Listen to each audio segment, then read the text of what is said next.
everyone has always said the customer's always right. And then there's a big dispute about that. And I say the customer's not always right, but it doesn't matter.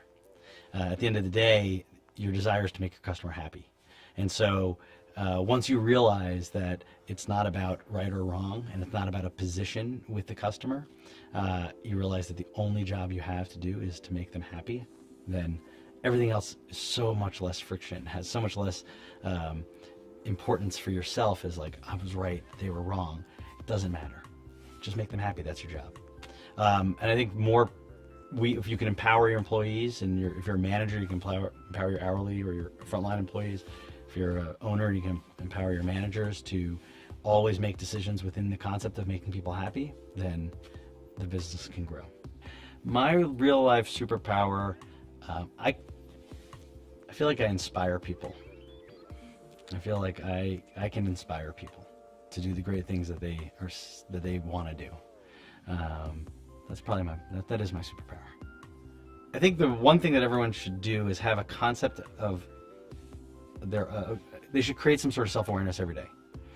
So I meditate every morning. I make sure that I block out time in the morning where I'm most productive in order to be able to do the most important work and also do the most important thinking.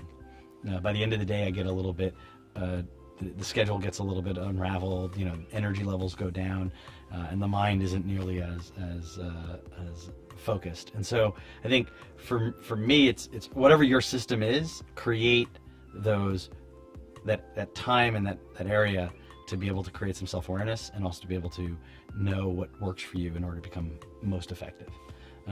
For me, it's meditation. It's the most important thing. I don't spend a day where I don't meditate.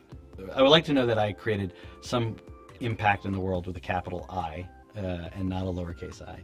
And I struggle with this when it comes to being an entrepreneur, because half the time we spend working in entrepreneurship is about these small problems that we have to solve constantly, whether they're early on in the early stage of the business or much larger. And it's a wrestle to constantly be focusing on what is most meaningful and biggest impact. And so I'd like for people to know that the impact I wanted to make was somehow creating a more equal world, a more fair world. Right now, when we're sitting here, we're dealing with incredible inequality in the United States, in the world in general, but in the United States, and particularly in the food space. We have wages that are lower than they should be. We have a discussion about tips right now, which is a really unfair practice, I think, in general. And then we also have a food system that's broken and feeding people incredibly poor stuff. And by running a restaurant group, we can make an impact. But by maybe focusing on much larger issues, we can make a much bigger impact, 100 million people as opposed to that tens of thousands of people every day. So I'd like I like my impact to be that we somehow created equality through the most basic needs in this country, including mostly through food. I think one of the things that, and I probably could have been one of the answers, but I think one of the things that people don't talk about in entrepreneurship in general is being okay with the outcomes that may arise. So oftentimes we talk about entrepreneurship as having extreme success, and there's a whole group of people out there who talk about failure as being part of the process. And I think there's somewhere in between. It's not so binary. And seeing failure as potential Trojan horse to success is actually a flawed concept as well.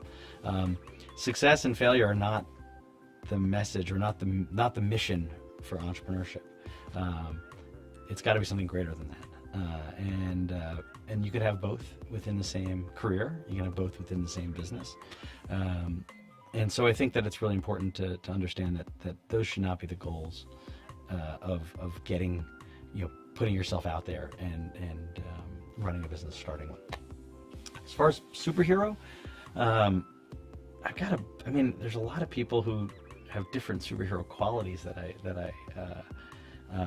love. I mean, my wife, Satya Twina, is an amazing person whose best quality, I think, is her ability to love. And that's an incredible quality. My mom was an amazing, she was determined, she had amazing grit and perseverance. And all she wanted to do was provide for me and my brother, and we were you know, in her care for most of our lives, and she was a single mom. So I think there's something really incredible there. And then there's just these people like, you know, who have achieved so much in their lives that I look at and say, wow, I want to be like them. I mean, Teddy Roosevelt's one of my favorite historical characters. I wouldn't necessarily, on a personal level, I don't know him, but his persona is definitely superhero-like. He's definitely tops of my list. Yeah.